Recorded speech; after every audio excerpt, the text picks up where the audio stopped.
Hello, everyone, and welcome to the Oklahoma Venture Forum podcast for October 2022. I am with Kris Murray, who's going to be our Power Lunch presenter for October. We're going to be discussing acquisitions and consolidation and how you can build a business that way. So first off, Kris, introduce yourself and give the listeners just a little bit of background on who you are and the expertise you have in this specific area. Yeah, my name is Kris Murray. I'm from Oklahoma City, born and raised. I went to Oklahoma Christian University, and my background is in digital media, marketing, web development, video production, all of those sort of things. I like to say that I was good enough at all of them to understand it, but quickly realized we needed to hire more people that were much better at it than I was. So I was good at managing and kind of setting vision, but definitely a lot more talented people in the state that can do a lot better job in the specific areas.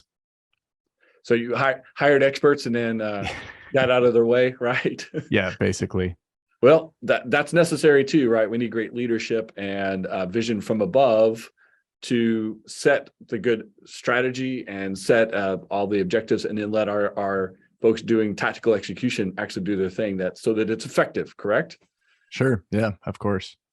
So you recently had an exit. Tell us about your exit, how it came about, and the business that you recently just exited from. Sure. Yeah. I think with a lot of service companies, it's hard to get an exit. A lot of companies that they're based on the people, not the company and the brand. So Kris, you had a recent exit from your last business. So tell us all about that. Yeah. So I think a lot of times with service companies, it's hard to get an exit. You have the idea that the company is going to kind of last forever. And at the end of the day, you're not building something necessarily equitable. And that there's differences in that. I guess there's different ways to build something equitable. There's a book called Built to Sell that talks about how to productize services. And so I'd read that a while back. And in the very beginning of starting the company, we structured everything around that kind of model where the idea was if we wanted to sell one day, we could. We weren't always left with a business that didn't have any equity because everything was tied to our personal relationships. So fortunately, I had a partner that we started the company with, and we brought in a third partner. And my exit revolved around selling it to my partners. So I think that that's a great strategy, especially if the other partners want to continue in the business and you've got other things that you want to pursue in your career. You can set it up in a way where they can take it over and everything goes great, and it's good for the clients, good for the employees, and everybody's happy. It's kind of best case scenario for an exit, right? Is where with one partner exits, that the existing partners kind of just take over that existing portion. Yeah, and usually that's you see it most often in service companies, like in law firms and things like that. PR firms do a good job of it, where it's more of a succession plan. And I think that was essentially the model that we were looking at. Or they're trying to figure out how to retire, and so like the up and coming people within the organization kind of take it over. Law firms are great at it. Hey, we're going to make you partner, or put you on a partner track or something like that. I think a lot of service companies don't really think about it that way. It's true. So that company was the flight agency. Yes. Which kind of came about over many years of different partners, different businesses kind of coming together, kind of merging, acquisitions, et cetera. This is one of the reasons you have expertise in this space, and you'll be having that conversation for us at the October luncheon. So can you give us a little bit of background of the few different types of businesses and partners, et cetera, that you guys kind of fused together to create that agency? Sure. Yeah. So originally I started out with a partner named Drake, and we started essentially a software company. At the time, it was web applications. Basically, before WordPress and all those things, you had to custom code every website, and so it was kind of a white collar service. It was right around the time I think the first iPad had come around, and responsive websites were becoming a thing because mobile traffic was increasing. So our kind of marketplace advantage, if you will, was that we could build a responsive website instead of a lot of people at the time were building one custom website for the desktop and one custom website for mobile. And we were one of the first people. We might be the first people in Oklahoma to do custom websites, responsive websites. So that was kind of how we started. Drake had other things that he wanted to get into, private equity, development, things like that. And so I bought him out. And as I was looking to grow, I started to realize that I needed a little bit more full suite of services. I was outsourcing a lot of work. So if a video project would come my way, I would outsource it to somebody. Kind of white label it sometimes, depending on what the project was. But I realized to do things really well and grow a culture that was something that was meaningful to me, I needed to grow in different ways and get different expertise. And so I started looking at what that could look like. And so took on a partner named Christopher Lloyd, and we formed a company called Spark. He had a company called Lloyd Entertainment. He had also built the video production department at Crossings Community Church from the ground up. And so I knew that he was good at building processes, building systems, scaling. He understood, with churches, regardless of budgets, you've always got to be mindful of your expenses and making sure every dollar counts. So I knew that that was going to be important. I'd worked with him for a good many years, sending projects back and forth. So I knew that we'd worked together for a little bit. So I knew he'd be good to work with. And then we basically decided to come up with a model that I had seen some success in. We tweaked it a little bit, but we had a client that basically had two internal marketing people, I guess my previous company had two internal marketing people. They had some issues going on where they needed to downsize, but their marketing needs were the same. And so they asked if I could take over all of their internal marketing for the cost of one person. And I said, okay, sure. Double the work for half the cost. Sure. Right. Sure. Yeah. Well, the idea of it is like, they were inefficient. They were kind of entry-level people. And so, hey, with better expertise, we can be more efficient. And so I came in, and basically at the end of the whole engagement, they said that I was the best investment that they made during that time, which was a really different way to look at marketing. Most people think of it as an expense, and it's usually the first expense that people cut. Probably the biggest mistake people make is only considering marketing an expense as opposed to an investment, right? Sure. Yeah. But it all comes down to framing. I think, marketing is something that a lot of people don't think about. If you're a heating and air company, you're good at heating and air stuff. And so marketing at the end of the day is like, oh, well, I guess we need to do marketing. So let's carve out 10% of the budget as an expense for that. And they're not really thinking about it. So we went to market with Spark with the model that we were going to be a kind of in between an internal marketing team and an agency. So we would be kind of an outsourced marketing solution for people, where we would come in for the cost of an employee, but with the subject matter experts that we have internally, we would be more efficient and be more productive and get better results. And our goal was to get 20 clients. And I think that we had like 50 or something like that. Christopher's better at remembering all the specifics of the numbers, but it was way more than we expected. And we had to hire really fast. And so within, I would say 2 years, we had about 20 people on staff.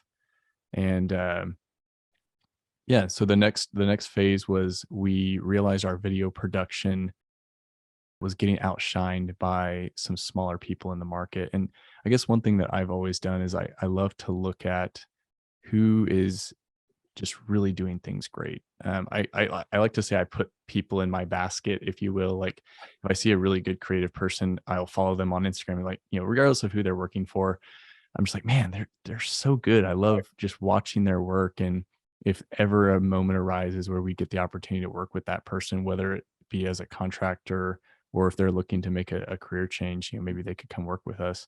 That'd be a great opportunity. So I always kind of kept track of people and companies that I thought were really impressive. And one of those was Scissortail Media.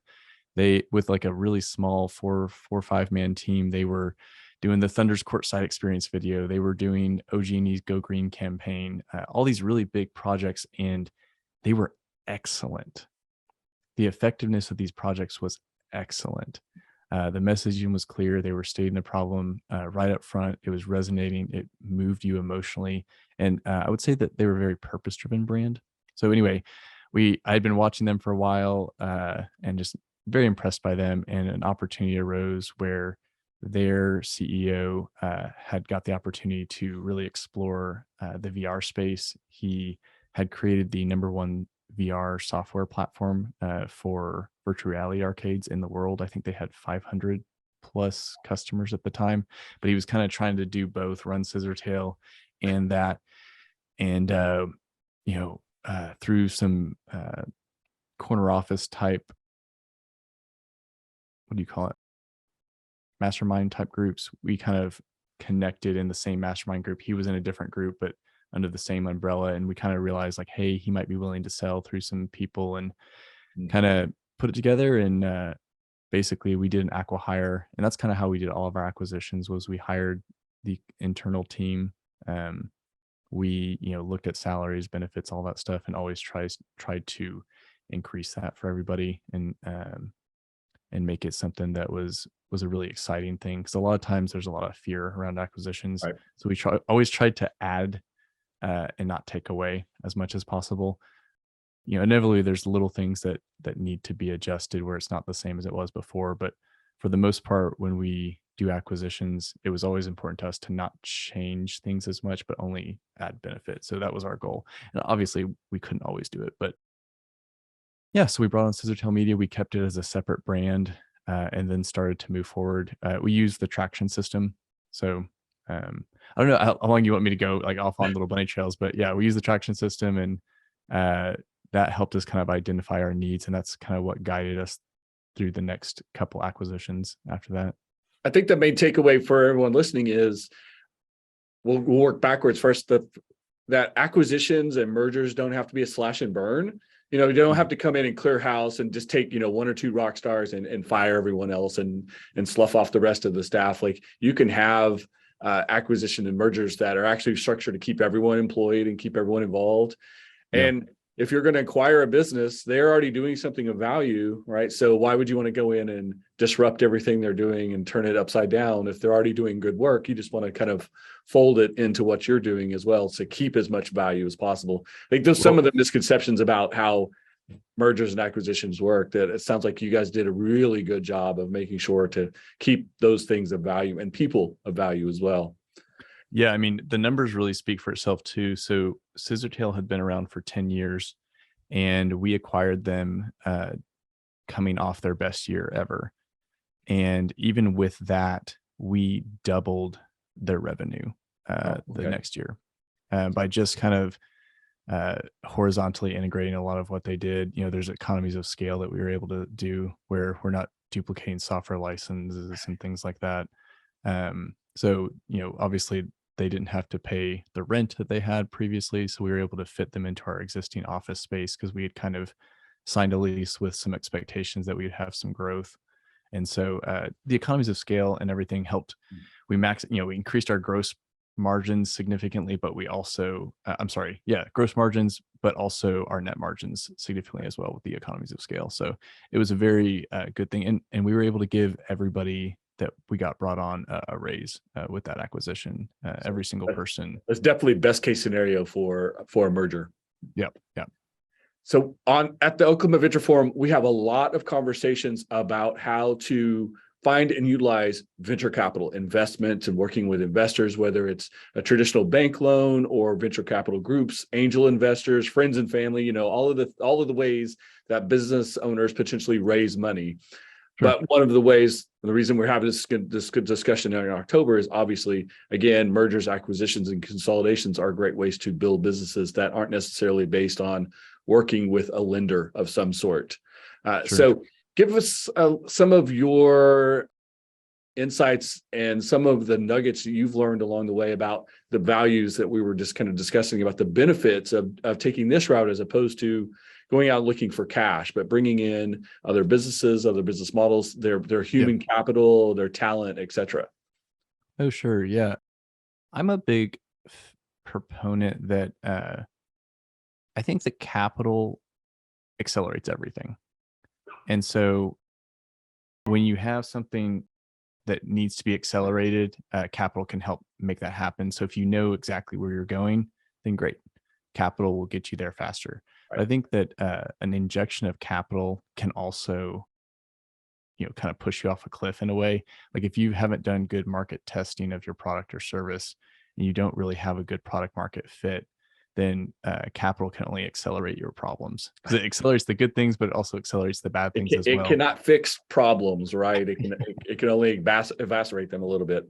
Yeah. So to answer your question, I think that one thing that's really great about growing through acquisitions is there's a lot of cultural things that are really, really hard to train and learn.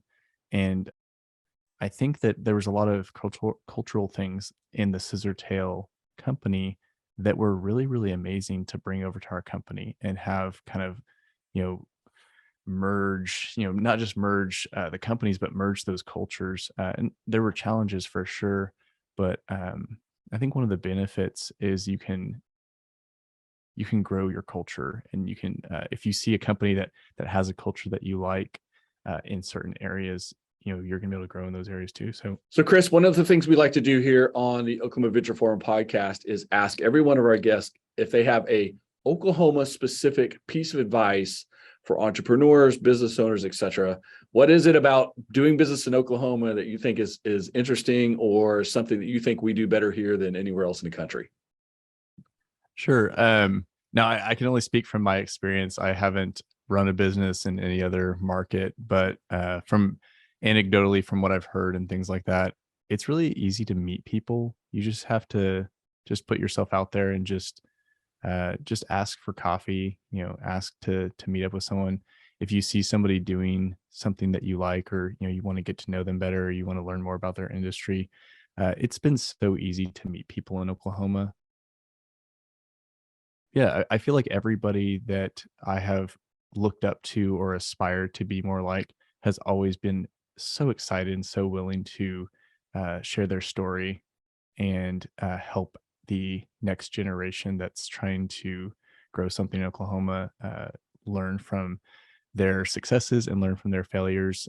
I think that everybody here in Oklahoma has like a lot of great stories and they love sharing. So I would say just get out there and just meet people. Don't be afraid to get a no, because sometimes it's just a no right now and it's a yes later. One of my mentors told me that he wouldn't be willing, not sorry, he wouldn't have time to meet with me until almost 2 years later. That's how late he put it back. And then through certain circumstances, we reconnected, and now we meet very regularly. I'm going to go meet with him later today, and he's been really, really impactful in my life. So I think just in Oklahoma, just put yourself out there. It's been great. Well, everyone listening to the podcast has an opportunity to meet Kris and listen to his presentation for the Oklahoma Venture Forum for October, for our luncheon, the second Wednesday in October, October 12th. We'll have a discussion of building businesses through acquisitions and consolidation. And like we do in every luncheon, there'll be some time for Q&A and for networking and meeting each other as well. So there'll be lots of that happening at our October 12th meeting. Be interested to hear the full presentation that should be given, of course, then. And I appreciate you coming on the podcast with me today. Awesome. Thank you so much, sir.